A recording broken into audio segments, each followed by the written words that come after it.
Guys आज हम लोग सॉल्व करेंगे मैथ्स का प्रीवियस ईयर पेपर 2021 का मैथ्स की सेकंड बुक लीनियर प्रोग्रामिंग का।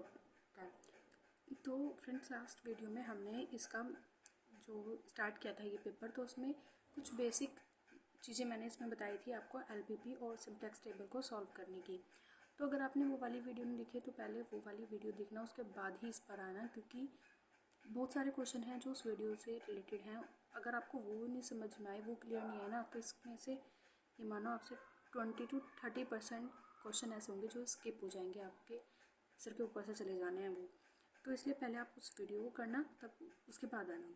और एक बात और, उस वीडियो में मैंने आपको फर्स्ट फिफ्थ सिक्स्थ जो मतलब एलपीपी वाले क्वेश्चन हैं, उसके लिए मैंने आपको एक क्वेश्चन सॉल्व करवाया था, जिससे आपके ये बाकी के क्वेश्चन हो जाने थे, और मैंने कहा था आप खुद से सॉल्व कर लेना। आई होप वो आपके हो गए होंगे। तो हमने थर्ड तक के क्वेश्चन देख लिए थे, फोर्थ से कंटिन्यू करते हैं। फिर हम इसमें कहा है the non negative variables which are subtracted from the left hand side of the constant of convert them into equalities are called select variable, surplus variable, artificial variable, none of this.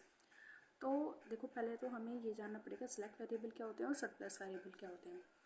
Select variable वो होते हैं, देखो जैसे हमारे यहाँ पे इसमें constraint दे रखा है, अगर हम इस साइड कोई भी वेरिएबल जोड़ते हैं तो हम उसे बोलेंगे सिलेक्ट वेरिएबल, और अगर कोई भी वेरिएबल माइनस करते हैं तो उसे बोलते हैं सरप्लस वेरिएबल।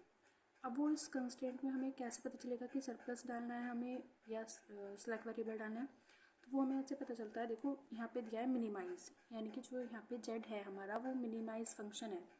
तो ये वाली जो वैल्यू है इनइक्वालिटीज़ की, इस साइड वाली जो वैल्यू है वे सारी मिनिमाइज़ होनी चाहिए इधर से, यानी कि जैसे मिनिमाइज है तो ये दोनों इक्वालिटी तो सही है यहाँ पे, लेकिन ये वाली सही नहीं है। तो इसे सही करने के लिए हमें इधर एक सरप्लस वेरिएबल डालना पड़ेगा, जिससे हमारी इनइक्वालिटी चेंज हो जाएगी। और अगर मान लो यहाँ पे फंक्शन मैक्सिमाइज का होता, जैसे कि ये तो ठीक है, देखो जैसे मैक्सिमाइज क्या है, इधर इधर तीनों ही मैक्सिमाइज है, तो ये बिल्कुल सही है। एक ले लेते हैं, चलो इक्वेशन ले लेते हैं, देखते हैं उसमें। ये दो पॉइंट मैंने आपको लास्ट वीडियो में बताए थे, अगर एक भी बेसिक वेरिएबल जीरो होगा तो सॉल्यूशन हमारा डिजेनरेट हो जाता है, और अगर सारे बेसिक वेरिएबल हमारे नॉन ज़ीरो और पॉजिटिव नॉन ज़ीरो होंगे तो वो सॉल्यूशन हमारा नॉन डिजेनरेट हो जाता है। तो अब देखते हैं, क्या देखते हैं, हाँ सरप्लस वेरिएबल और सिलेक्ट वेरिएबल। मान लो हमारे पास फंक्शन दे रखा है, ये दे रखा है 40x प्लस का, ये हमारे पास फंक्शन दे रखा है, और हमने कंस्ट्रेंट मान लिए हैं इसके।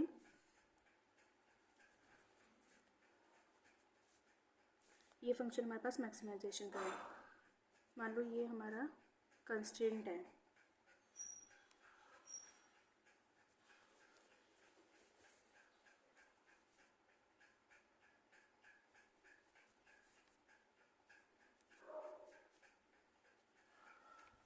ये हमारे पास कंस्ट्रेंट है माना, तो फिर हम इसे कैसे सॉल्व करते हैं। तो मैक्सिमाइजेशन का है तो इस साइड मैक्सिमाइज का साइन होना चाहिए, यानी कि ये वाला साइन बड़े का साइन होना चाहिए यहाँ पे। तो यहाँ पे लेकिन छोटे का साइन है, 2 के लिए छोटे का साइन है, तो हमें इसे चेंज करना पड़ेगा इस इक्वालिटी के लिए। तो यहाँ पे हम डालेंगे एक slack variable, sorry surplus variable. इधर चेंज करने के लिए हम इसमें डालते हैं सरप्लस वेरिएबल। तो वो क्या होता है हमारा, देखते हैं 3 + 4x2। तो जब हमारा सरप्लस वेरिएबल होता है वो हाँ इधर की साइड माइनस होता है, सरप्लस नाम है तो प्लस देख के प्लस मत कर देना, सरप्लस है तो वो इस साइड माइनस होता है, उसे हम 1 वैल्यू देते हैं। और यहाँ पे देखो दो ही x1 x2, यहाँ पे 2 ही वेरिएबल हैं 2 तक, तो हम जो ये सरप्लस वेरिएबल डालेंगे उसे थर्ड वेरिएबल दे देते हैं x3। तो ये इक्वालिटी फिर हमारी चेंज हो जाती है 2 में। तो ये सिर्फ यहीं नहीं आएगा x3, ये बाकी के दोनों कंस्ट्रेंट में भी आएगा, पर उनकी वैल्यू 0 हो जाती है वहाँ पर। फिर हमारे ये जो बनेंगे सारे कंस्टेंट वो ये बन जाएंगे, प्लस का 0x3, 31x1 प्लस का 2x2 प्लस का 0x3, और ये बराबर 3 को। और जेड में भी हमारा एक ऐड हो जाएगा 0 कोस के साथ x3 वेरिएबल। और मान लो यहाँ पे मान लो एक और हमारे पास कंस्टेंट होता, ये मान लीजिए कि हमारे पास ये और कंस्टेंट है, और ये भी यहाँ पे आ रखा है 1 ले लो, तो इसका भी हमें फिर चेंज करना पड़ता। तो जो हम नेक्स्ट जोड़ते हैं ना, वो मैं आपको यहाँ पे जो दिखा रही हूँ, जो हम नेक्स्ट हम एक और वेरिएबल हम इसमें ऐड करते हैं, वो होता है हमारा x4। तो पहले इस इक्वेशन के लिए हम x3 के लिए लिख लेते हैं 4x1 प्लस का 2x2 प्लस का 0x3। तो इसकी जो हम चेंज करने के लिए, इसकी इनक्वालिटी चेंज करने के लिए हमें एक तीसरा जो फोर्थ वेरिएबल लाना पड़ेगा। यानी कि एक अगर दो इक्वेशंस हैं तो पहले एक वेरिएबल एक इक्वेशन को सॉल्व करने के लिए आएगा, दूसरा वेरिएबल दूसरी इक्वेशन को सॉल्व करने के लिए। तो यहाँ पे भी सरप्लस आएगा, क्योंकि ये भी साइन, ये भी यहाँ पे छोटे का साइन है, तो यहाँ पे भी एक सरप्लस वेरिएबल आएगा। तो देखते हैं फिर हमारे पास एक जो इंट्रोड्यूस होगा न्यू, वो क्या होगा, सरप्लस, तो माइनस में आएगा। तो यहाँ पे हम जो लेंगे वो x4 लेंगे, माइनस का x4। आप इसे यहाँ लिखते हैं, इस वाले को नहीं लिख देते, माइनस का x4 हम यहाँ पर लेते हैं। फिर वो हमारी चेंज होके इक्वालिटी चेंज होके ये आ जाता है। लेकिन यहाँ पे तो x4 लिख दिया, तो जब यहाँ पे हम x4 लिखेंगे तो इन तीनों में भी x4 का जो वो आएगा कोफिशिएंट, वो 0 ही होगा। यानी कि यहाँ पे हम 0x4 देंगे, इसको भी 0x4 मेरी यहाँ पे जगह नहीं थी, तो स्पेसिंग का मैंने इसलिए यहाँ पे लिख दिया, आप इधर ही लिखना। ठीक है, तो अब देखो ये हमारा बिल्कुल सही है, फंक्शन मैक्सिमाइजेशन का है, और यहाँ पे भी सारी जो इनइक्वालिटी हैं वो इस साइड के लिए मैक्सिमाइजेशन के लिए। तो देखो हमने यहाँ पे माइनस किया है यहाँ पे, तो ये जो माइनस हमने जो दो वेरिएबल यहाँ पे माइनस किए हैं, ये दोनों ही यहाँ पे सरप्लस हैं। और अगर मान लो यहाँ पे हमारा फंक्शन होता मिनिमाइजेशन का, मैक्सिमाइजेशन की जगह मिनिमाइजेशन का होता, तो हमें जब चेंज कौन सी करनी पड़ती, हमें तब भी ये दो इनइक्वालिटी चेंज करनी पड़ती। तो तब उस इनइक्वालिटी को चेंज करके हमारे यहाँ पे ऐड होता, फिर हमारा इस साइड ऐड होते, तब हमारे इस साइड ऐड होते तो क्या बन जाती, ये भी प्लस में हो जाता और ये भी प्लस में हो जाता, और ये फिर इनइक्वालिटी जो होती, ये हटकर यहाँ पे इनइक्वालिटी फिर हमारी हो जाती ऐसे सारी। यहाँ पे 3। तो ये याद रखना, सरप्लस वेरिएबल हम इस साइड माइनस करते हैं, जो यानी कि left hand side surplus variable को हम माइनस करते हैं, और अगर स्लैक वेरिएबल है तो उसे हमेशा प्लस करते हैं। ठीक है, तो अब यहाँ पे देखो, यहाँ पे हमसे कहा गया है the non negative variables which are subtracted from the left hand side. इसमें कहा है नॉन नेगेटिव वेरिएबल्स हैं, अगर हम उन्हें लेफ्ट हैंड साइड सब्ट्रैक्ट करें side of the constraint to convert them into inequalities are. Left hand side हम उसमें नॉन नेगेटिव वेरिएबल को लेफ्ट हैंड साइड हम माइनस कर रहे हैं इनइक्वालिटीज़ को चेंज करने के लिए, तो उसे हम क्या बोलेंगे, तो माइनस कौन से होते हैं, जो सरप्लस होते हैं। तो यहाँ पे हमारा बी ऑप्शन करेक्ट हो जाएगा। 5th क्वेश्चन, ये मैंने आपको होमवर्क में दिया था, 6th भी होमवर्क में दिया था, 7th भी, आई होप हो गए होंगे आपके ये तीनों। तो मैं एक बार आपको इनके आंसर्स बता दूँ। 5th का आंसर हमारा आएगा सी ऑप्शन, 3/2 और 2 पॉइंट पे हमारी जेड की वैल्यू मैक्सिमम आएगी। 6th क्वेश्चन में हमसे पूछा है कि the value of the objective function of the following linear programming is maximization. Maximization का हमसे फंक्शन पूछ रखा है और ऑब्जेक्टिव फंक्शन पूछ रहा है कि वो उसकी वैल्यू क्या आएगी। तो इस क्वेश्चन में हमारा जो होगा सॉल्यूशन जो होगा वो अनबाउंडेड आर होगा, तो यहाँ पे डी ऑप्शन यहाँ पे हमारा करेक्ट आएगा। 7th क्वेश्चन में जो हमारे पॉइंट्स आएंगे ही पे एक्स्ट्रा पॉइंट्स जो आएंगे वो 5 आएंगे, तो इसलिए हमारा जो इसका आंसर आएगा वो पेंटागन आता है, यानी कि सी ऑप्शन यहाँ पे करेक्ट आएगा। 8th question, which of the following method is graphical method for solving the linear programming problem. तो इनमें से ग्राफिकल मेथड कौन सा है लीनियर प्रोग्रामिंग प्रॉब्लम को सॉल्व करने के लिए। तो ये तीनों ही हमारे ग्राफिकल मेथड्स हैं, कॉर्नर पॉइंट मेथड, आइसोप्रॉफिट मेथड और आइसोकोस्ट मेथड। ये तीनों ही हमारे ग्राफिकल मेथड के अंदर आते हैं, जो लीनियर प्रोग्रामिंग प्रॉब्लम्स को सॉल्व करने के लिए यूज़ होते हैं। तो यहाँ पे हमारा डी ऑप्शन करेक्ट हो जाएगा, all of the above. 9th question भी, ये भी आपका फर्स्ट क्वेश्चन की तरह ही होना है, तो आप लास्ट वाली वीडियो में देख लेना, उसमें भी इसका रीज़न अनबाउंडेड आएगा, तो सी ऑप्शन हमारे यहाँ पे करेक्ट आएगा। 10, a basic feasible solution of a LPP is said to be degenerate basic solution. LPP यहाँ पे लीनियर प्रोग्रामिंग प्रॉब्लम है, तो इसमें कहा गया है कि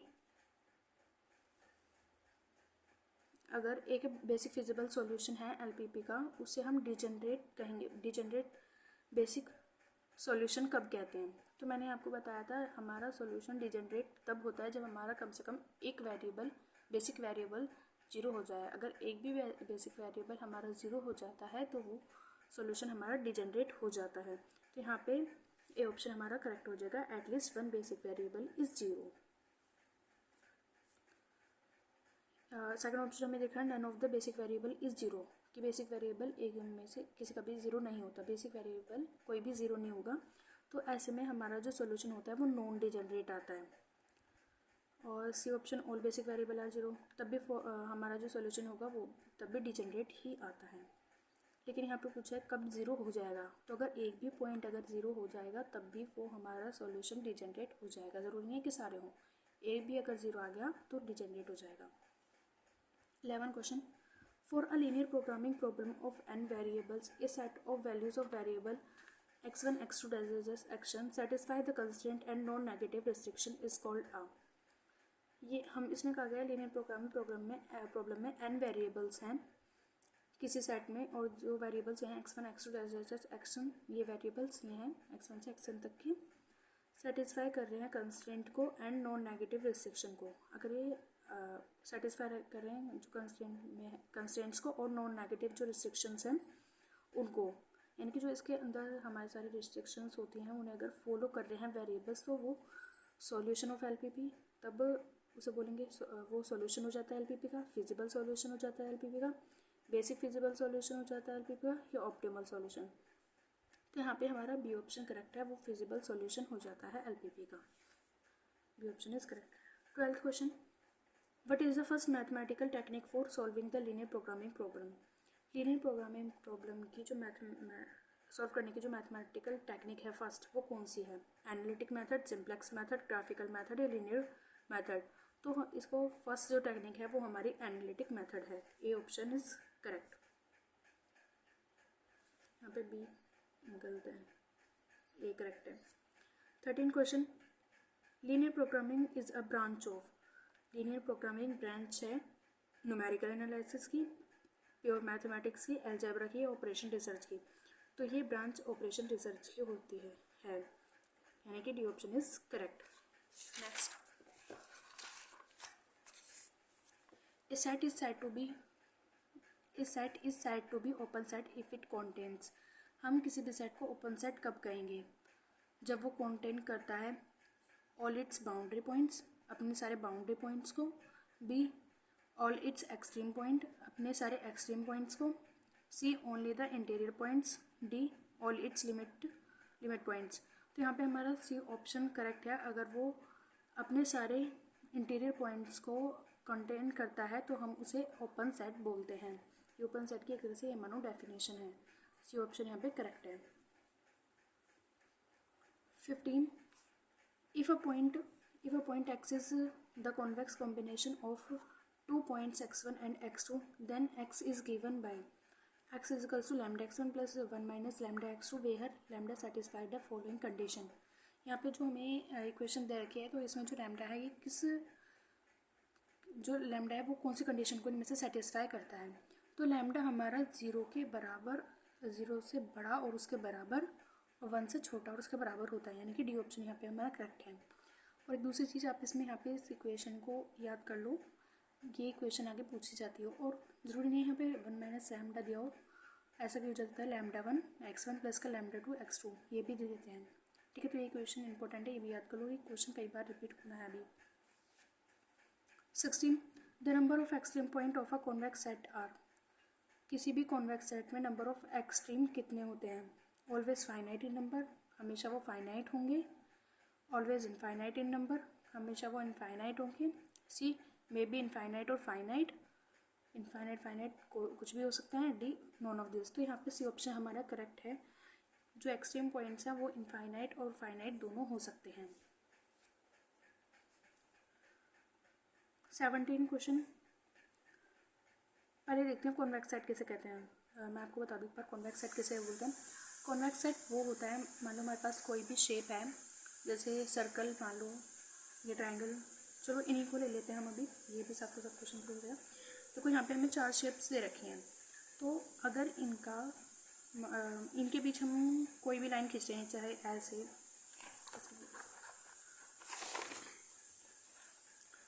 मान लिया हमारे पास ये ट्रायंगल है, तो इसके ऊपर मैं ऐसे, चाहे ऐसे या ऐसे, मतलब किसी भी शेप में कैसे भी हम इसमें अगर लाइंस खींचें तो वो सारी इसी के अंदर आएंगी, ये लाइंस इसी के अंदर आएंगी। तो ये इसका कॉन्वेक्स कॉम्बिनेशन हो जाएगा, यानी कि किसी भी दो पॉइंट्स के बीच अगर मैं लाइन खींचूँ तो वो इस शेप से बाहर नहीं जाएगी, तो वो इसका कॉन्वेक्स सेट हो गया। मान लो अगर यहाँ पे एक सर्कल है, इसके बीच में खींचूंगी तो सारी शेप्स, कोई भी लाइन खींचूंगी दो पॉइंट्स के बीच में, वो सारी इसी सर्कल के अंदर आनी है, बाहर तो जाएगी नहीं। तो ये भी एक कॉन्वेक्स सेट है। पर अगर ले लूँ मैं, यहाँ पे ले लूँ कोई रिंग ले लूँ, ये मान लो हमारी रिंग है,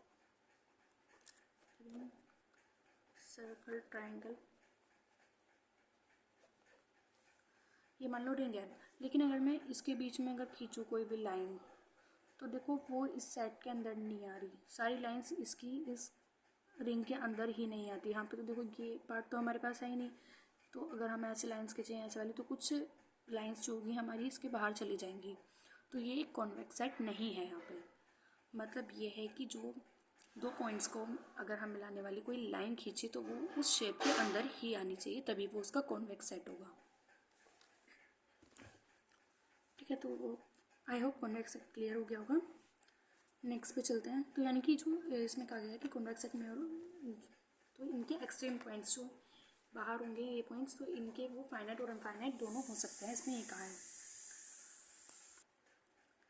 next question 17, if x equals to x such that modulus of x minus a equals to epsilon, then s represent, s क्या रिप्रेजेंट करता है? अगर x हमारे यहाँ पे ये है, मतलब s की ये सेट दे रखा है, तो ये सर्कल को रिप्रेजेंट करता है e की पावर 4 वाले को, स्पेयर जो e की स्क्वायर का है, इस सर्कल को जो e की क्यूब का है, स्पेयर जो e की क्यूब का है।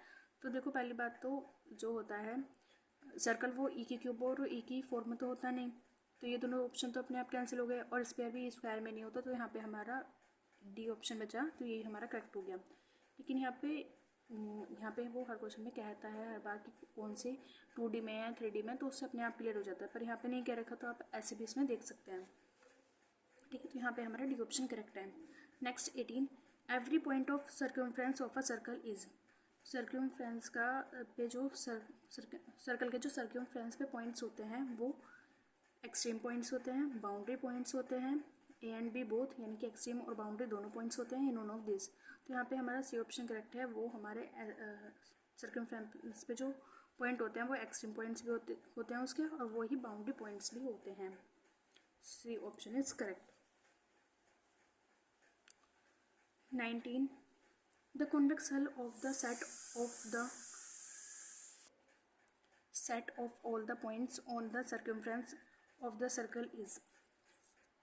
कॉन्वेक्स हल क्या होता है पहले वो देखते हैं। कॉन्वेक्स हल हम उसे कहते हैं जो कॉन्वेक्स कॉम्बिनेशन को, जितने भी कॉन्वेक्स कॉम्बिनेशन का जो सेट होता है ना, उसे हम कॉन्वेक्स हल कहते हैं। यानी कि जैसे इसके जितने भी कॉन्वेक्स कॉम्बिनेशन बनेंगे, भाई ऐसे शेप करके कैसे भी शेप करने के बाद जब हम इसके जितने भी कॉन्वेक्स कॉम्बिनेशन बनेंगे, तो उसका जब हम एक सेट बनाएंगे, यानी कि उस सेट में इसके सारे लिखेंगे कितने कॉम्बिनेशन हैं, तो उस सेट को हम बोलते हैं कॉन्वेक्स हल। तो 19 क्वेश्चन में हमसे पूछा है the convex hull of the set of all points on the circumference of the circle is. तो इसमें कहा गया है कि सर्कमफ्रेंस पे सर्कल के जो सर्कमफ्रेंस का जो कॉन्वेक्स हल होगा वो क्या होगा, तो वो पूरा सर्कल ही हो जाता है। ये ऑप्शन यहाँ पे हमारा करेक्ट है, क्योंकि जितने भी सर्कल पे जितने भी आएंगे, जितने भी कॉन्वेक्स कॉम्बिनेशन आएंगे वो सारे उसके अंदर ही, सर्कमफ्रेंस पे जितने भी पॉइंट्स पे उनके कॉम्बिनेशन बनेंगे वो पूरा सर्कल के अंदर ही आएगा, तो यहाँ पे हमारा सर्कल हो जाएगा, ये ऑप्शन करेक्ट हो जाएगा। 20 question, which of the following is the convex combination of 3 points x1 x2 and x3। इसमें हमसे पूछा कि इनमें से कॉन्वेक्स कॉम्बिनेशन कौन सा है 3 पॉइंट्स x1 x2 x3 का। तो देखो कॉन्वेक्स कॉम्बिनेशन का जो पहली बात तो जो हमारे पास कोफिशिएंट दिए होते हैं, इसमें x1 x2 x3 तीन वेरिएबल हैं, तो जिसका भी जो इनके कोफिशिएंट यानी कि इन वेरिएबल्स के जो कोफिशिएंट हैं उनका सम करके जो कोई भी वन वैल्यू दे दे वही हमारा कॉन्वेक्स कॉम्बिनेशन होगा। और दूसरी बात, ये नेगेटिव में नहीं होते, तो क्योंकि नेगेटिव में नहीं होते तो आप एक चीज़ ये भी देख सकते हैं, फिर तो ये तीनों कैंसिल हो जाएंगे पॉजिटिव में, बस यही है। पर मान लो अगर पॉजिटिव भी दिया होता तो आप उसको कैसे देखते हैं? तो आप इनके सम जो यहाँ पे कोफिशिएंट्स हैं इनके सम करके देखते हैं। भाई देखो ये दोनों तो हो ही नहीं सकते, इनका तो सम ज़्यादा ही आएगा। इनका करोगे तो पहले बात तो यहाँ पे नेगेटिव है तो ये तो ही नहीं बचा, ये करेंगे तो देखो यहाँ पे जब इनका तीनों का सम करेंगे हम तो 4 LCM आएगा और 4 ही ऊपर आ जाएगा, तो 4/4 1, तो यही हमारा डी ऑप्शन इज करेक्ट। यहाँ पे डी ऑप्शन हमारा करेक्ट हो जाएगा क्योंकि इन्हीं का ही सम 1/2 + 1/4 1/4 ये इक्विवेलेंट आएगा 1 के।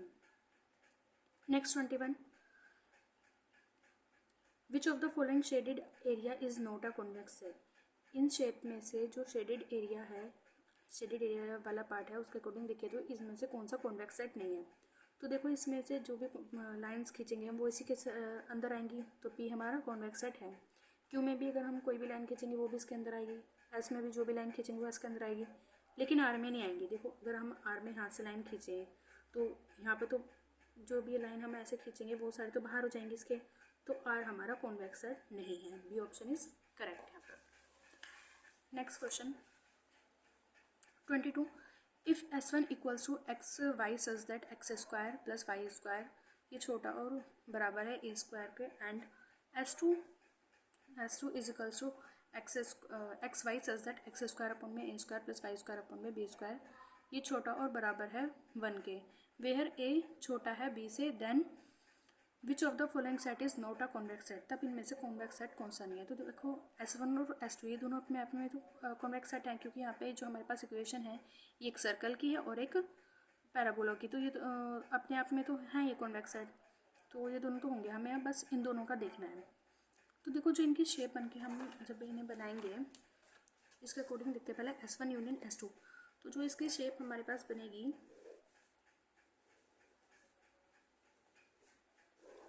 भाई S1 तो हमारा ये हो गया, सॉरी ये S2 है हमारा, ठीक है। और इसमें कहा है S1 हमारा सर्कल है, तो जो वो आएगा वो ऐसे, ये शेप जो बनेगी वो समथिंग ऐसे बनेगी। और इसके अकॉर्डिंग कहा गया है कि S1 यूनियन S2, यानी कि ये पूरा सेट लें, ये हमारा S2 है, अगर इन दोनों का यूनियन यानी कि सारा पार्ट लिया जाए तो वो भी कॉन्वेक्स सेट होगा। तो ये बात बिल्कुल सही है भाई, कहीं कोई भी लाइन खींचो वो इसी के अंदर आएगी तो ये कॉन्वेक्स सेट हो जाएगा। तो डी ऑप्शन इसमें पूछा है, कहा है कि S2 - S1, S2 में से अगर हम S1 को माइनस कर देंगे, S2 ये है S1 ये है, मैंने उल्टा लिखा सर्कल की इक्वेशन ये है यहाँ पे। तो S2 में से अगर हम S1 को माइनस कर दें, यानी कि ये जो सर्कल वाला पार्ट है इसको अगर निकाल दें, फिर लाइन्स खींचें तो बीच में भाई ये वाला पार्ट हट जाएगा, फिर जो भी लाइन आएंगी वो बाहर हो जाएंगी, तो तब ये हमारा कॉन्वेक्स सेट नहीं होगा। तो यहाँ पे हमारा डी ऑप्शन करेक्ट हो जाएगा क्योंकि इसमें नोट ही पूछा है। 23, if a point x of a convex set, अगर x कोई if a point x of a convex set S cannot be expressed as a convex combination of any two different points of S1, then x is said to be। इसमें क्या गया है, x कोई point है convex set S का जो कि S set express नहीं करता है कॉन्वेक्स कॉम्बिनेशन को, तो टू डिफरेंट पॉइंट्स के बीच S जो है, अगर टू डिफरेंट पॉइंट्स के बीच S कॉन्वेक्स कॉम्बिनेशन शो नहीं करता है, तो इसमें कहा गया x हमारा यहाँ पे क्या होगा, तब हमें बताना है कि x यहाँ पे क्या होता है, एक्सट्रीम पॉइंट होगा उसका, S का एक्सट्रीम पॉइंट होगा x, या फिर बाउंड्री पॉइंट होगा S का, लिमिट पॉइंट होगा S का, नॉन ऑफ दिस, तो वो एक्सट्रीम पॉइंट हो जाता है S का, यानी कि यहाँ पे A option is correct. 24 question, if S1 equals to XY such that x बड़ा और बराबर हो 0 के, S2 equals to XY y बड़ा और बराबर होगा 0 के, then which of the following set is not convex set? तो इनमें से कोई सा भी कॉन्वेक्स सेट नहीं होगा तब, क्योंकि ये दोनों अलग अलग ही जाएंगे, मतलब ये एक तरह से एक लाइन्स बनेंगी, तो ये तो मतलब जब हम इनको ड्रॉ करेंगे तो ये कॉन्वेक्स सेट नहीं बनाते, तो यहाँ पे हमारा डी ऑप्शन यहाँ पे करेक्ट हो जाएगा। 25, which of the following set are convex? अगर हम इनको बनाए तो इनमें से कौन सा कॉन्वेक्स सेट होगा? तो S1 और S2 दोनों ही कॉन्वेक्स सेट होंगे क्योंकि एक पैराबोला एक सर्कल है, तो ये दोनों ही कॉन्वेक्स सेट होंगे, तो सी ऑप्शन यहाँ पे हमारा करेक्ट है। Next 26, the set of all feasible solution if non empty of a LPP is always a. अगर हमारे पास फिजिबल सॉल्यूशंस का सेट है जो कि एम्प्टी नहीं है, वो उस LPP का क्या कहलाएगा? Close set, convex set, open set की फाइनाइट सेट। तो ये कॉन्वेक्स सेट होता है, ये कॉन्वेक्स सेट की डेफिनेशन है। 27, the method to resolve the degeneracy is. Degeneracy को सॉल्व करने के लिए कौन सा मेथड है? Simplex method, Hungarian method, corner perturbation method या नॉन ऑफ दिस। तो यहाँ पे हमारा सी ऑप्शन करेक्ट है, वो है कॉर्नर पेट्रीबेशन मेथड। ये आप याद रखना, देखो हर चैप्टर में किसी न किसी उसके साइंटिस्ट का नाम है, और साइंटिस्ट का नाम 100% पूछा जाता है। किसी का भी एक क्वेश्चन तो 100% नाम के ऊपर आता ही है, तो आप नाम और जिसके ईयर्स दे रखे हों वो आप जरूर याद कर लेना। तो यहाँ पे हमारा सी ऑप्शन करेक्ट है। नेक्स्ट पे चलते हैं 28 पे। Due to the presence of degeneracy in simplex method, same sequence of iteration repeat without reaching the optimal solution is called. इसमें कहा है कि हमारा जो सिंप्लेक्स टेबल है उसमें डिजनरेसी है अभी, और जब हम वो सिंप्लेक्स टेबल सॉल्व करते हैं, मैं आपको बताती हूँ सिंप्लेक्स टेबल, वैसे मैंने आपको बताया था सिंप्लेक्स टेबल क्या होती है, पर मैं आपको एक एग्जाम्पल के दिखाने के लिए सिंप्लेक्स टेबल दिखाती हूँ कैसे होते हैं।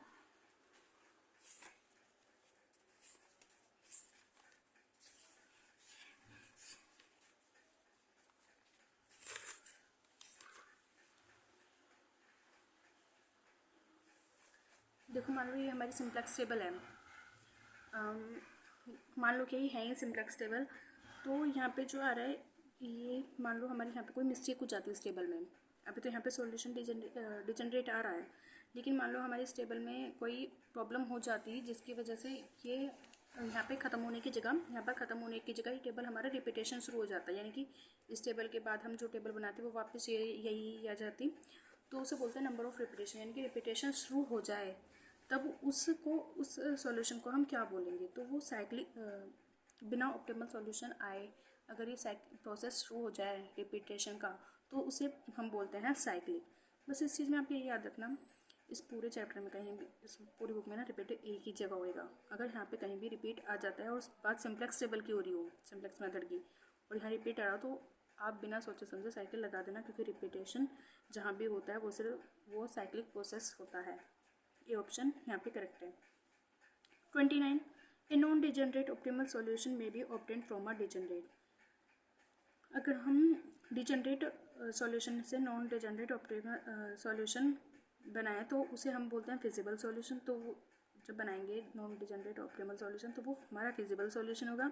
Basic feasible solution both A and B, या डी नॉन ऑफ दिस, तो वो हमारा बेसिक फिजिबल सॉल्यूशन होता है। डी ऑप्शन यहाँ पे, बी ऑप्शन यहाँ पे करेक्ट है।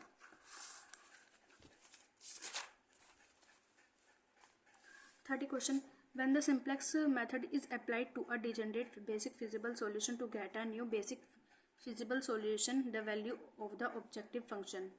अगर हम सिंप्लेक्स टेबल को अप्लाइड करें डिजेनरेट फिजिबल सॉल्यूशन से, मतलब डिजेनरेट फिजिबल सॉल्यूशन है हमारे पास, और हम सिंप्लेक्स मेथड का यूज़ करके एक न्यू बेसिक फिजिबल सॉल्यूशन लाने के लिए हम सिंप्लेक्स मेथड लगाएं, तो उसमें जो ऑब्जेक्टिव फंक्शन होता है, यानी कि जो जेड की वैल्यू होती है, मैंने आपको बताया था ऑब्जेक्टिव फंक्शन क्या होता है, तो उसमें जो जेड की जो वैल्यू आती है वो हमारी डिक्रीज़ हो जाती है, इंक्रीज़ हो जाती है, मेरी मेन अनचेंज रहती है, नॉन ऑफ दिस, तो वो वैल्यू हमारे पास जेड की अनचेंज रहती है। तो सी ऑप्शन यहाँ पे हमारा करेक्ट है, मेरी main unchange. 31, if in simplex method at any iteration the choice of outgoing vector is not unique, then next solution will be. भाई यूनिक क्या होता है? जब वो अकेला खुद ही हो। मान लो जो हमारे पास मिनिमम रेशियो वाला जो ऑप्शन था उसमें हमारे मान लो 3 रोज़ बन रही थी, तीनों में से किसी भी 2 का या तीनों का ही वैल्यू सेम आ जाती है, तो वो हमारा यूनिक नहीं होगा। लेकिन एक ही वैल्यू आ रही है और बाकी 3 अलग आ रही है, मान लो 0 जा रही है, एक ही वैल्यू आ रही है, तो वो यूनिक होता है। लेकिन इसमें कहा गया है कि नॉट यूनिक, अगर वो यूनिक नहीं है तो नेक्स्ट सोल्यूशन जो हमारा आएगा वो होता है डिजेनरेट, नॉन डिजेनरेट, ऑप्टिमल की नॉन ऑफ दिस, तो वो जो नेक्स्ट सोल्यूशन हमारा आता है वो हमारा डिजेनरेट होता है। यहाँ पे ए ऑप्शन हमारा करेक्ट है। 32 question, in standard second of revise simplex method the artificial variable are needed to get.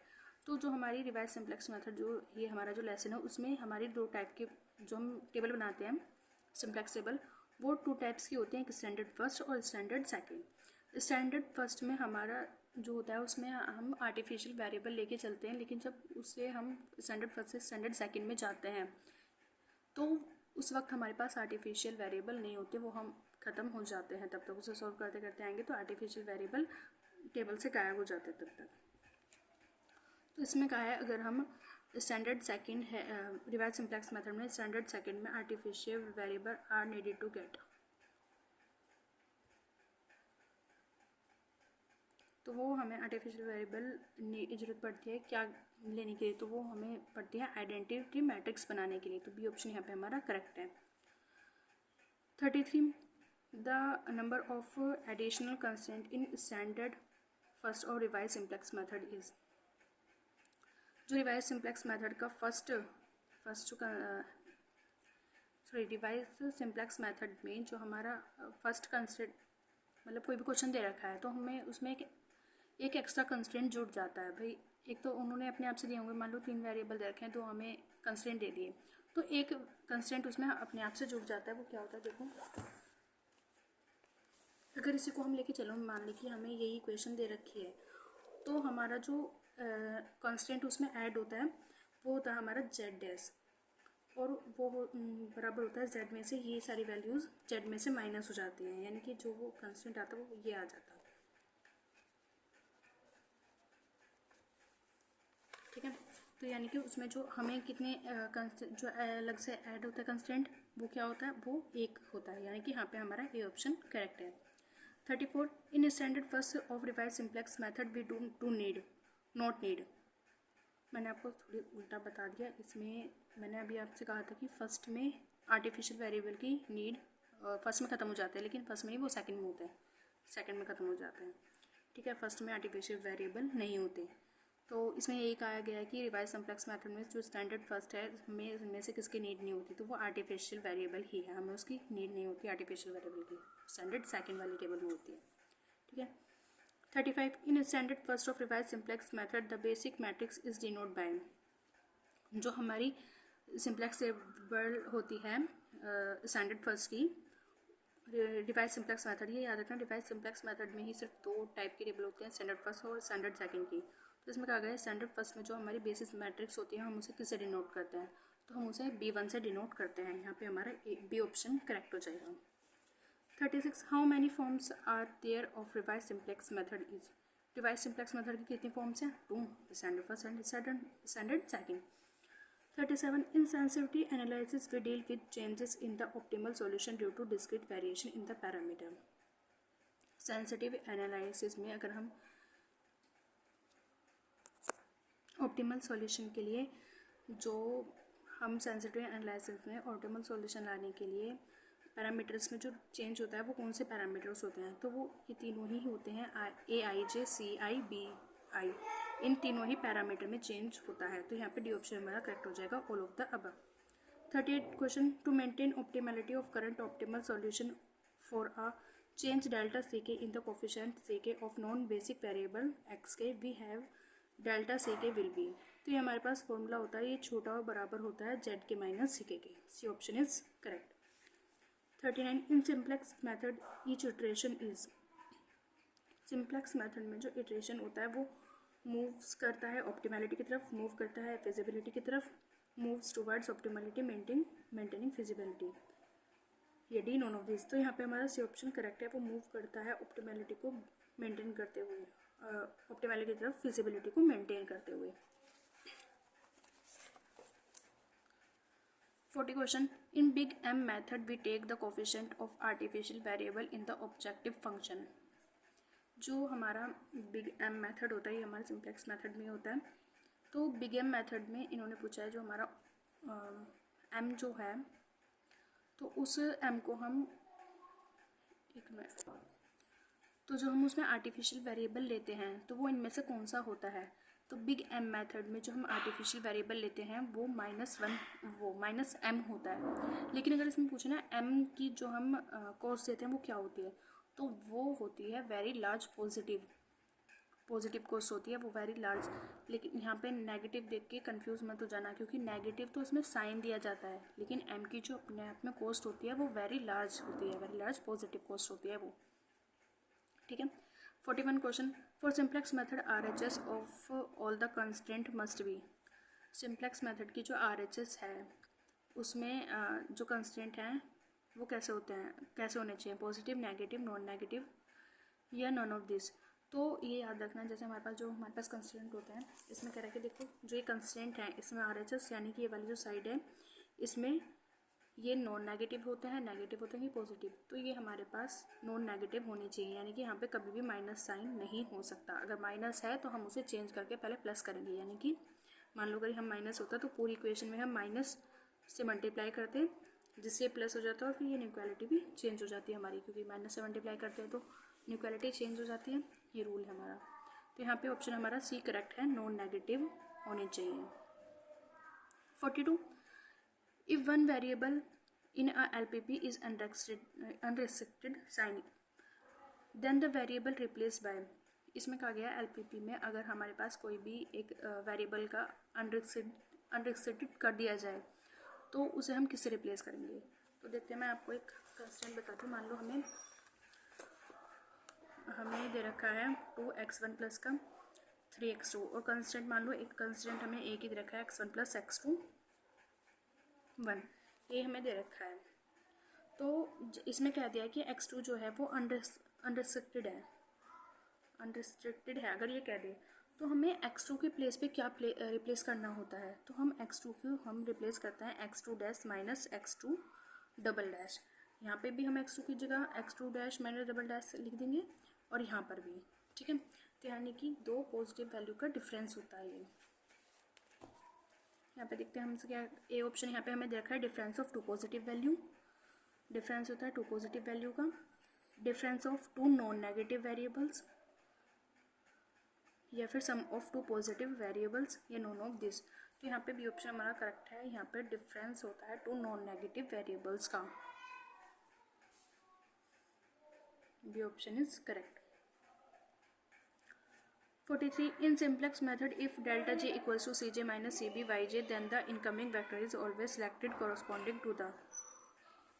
तो जो हमारा इसमें कहा गया है कि हमारा डेल्टा जे का एक तो ये फॉर्मूला याद रख लेना इसमें, और इसमें कहा है इनकमिंग वेक्टर जो हम लेते हैं वो टेबल में डेल्टा जे में से कौन सा हम सिलेक्ट करते हैं, largest positive value of delta Z, smallest positive value of delta Z, largest negative value of delta Z, ये smallest value of delta Z.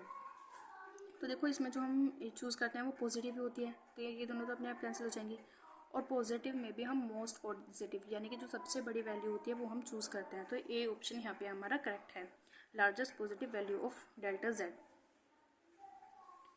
Next question, delta J क्या है ये सब मैंने आपको लास्ट वाली वीडियो में बताया, इससे पहले वाली में, तो आप ये सब वहाँ से देख लेना। 44 क्वेश्चन, अच्छा उस टेबल में एक चीज़ हो गई थी, मैंने आपसे बोला था जो मिनिमम रेशियो होता है उसमें हम नेगेटिव वाला लेते हैं, लेकिन उसमें नेगेटिव वाला नहीं लेते, उसमें भी हम पॉजिटिव वाला जो लेंगे, यानी कि डेल्टा जे भी हम जो लेंगे वो पॉजिटिव ही लेंगे, जो सबसे ज़्यादा पॉजिटिव है, और मिनिमम रेशियो में जो लेंगे वो भी पॉजिटिव वाला ही लेंगे जो सबसे बड़ा है। मिनिमम रेशियो में अगर नेगेटिव वाला आ जाता है तो हम उसे नहीं लेते, उसे छोड़ देते हैं, यानी कि एक तरह से वो गायब ही हो जाएगा फिर तो, और अगर नेगेटिव आ जाए तब भी वो नहीं लेते हम, यानी कि सॉरी नेगेटिव और इनफाइनाइट वाला ये दोनों हम नहीं लेते। Next question 44, the value of delta J for basic variable in each table of simplex method is always. इसमें डेल्टा जे की पूछा है जो हमारे बेसिक वेरिएबल होते हैं, जो हम फर्स्ट सिंप्लेक्स टेबल में, यानी कि जब हम m प्लस n माइनस 1 करके जो हम बेसिक वेरिएबल्स निकालते हैं, तो वो वेरिएबल्स की जो सारी सिंप्लेक्स टेबल में उसकी वैल्यू 0 ही लेकर चलते हैं हम, तो यहाँ पे सी ऑप्शन हमारा करेक्ट हो जाएगा। 45, which of the following variable are eliminated in phase 1 of phase 2 method for solving a LPP। LPP को सॉल्व करने के लिए जब हम फेज़ 1 मेथड से फेज़ 2 मेथड में जाते हैं तो उनमें से कौन सा वेरिएबल है जो एलिमिनेट हो जाता है, select variable, surplus variable, artificial variable, ये नॉन ऑफ दिस। तो आर्टिफिशियल वेरिएबल हमारा एलिमिनेट हो जाता है, यहाँ पे सी ऑप्शन हमारा करेक्ट है। 46. If corresponding to minimum value of delta j, all elements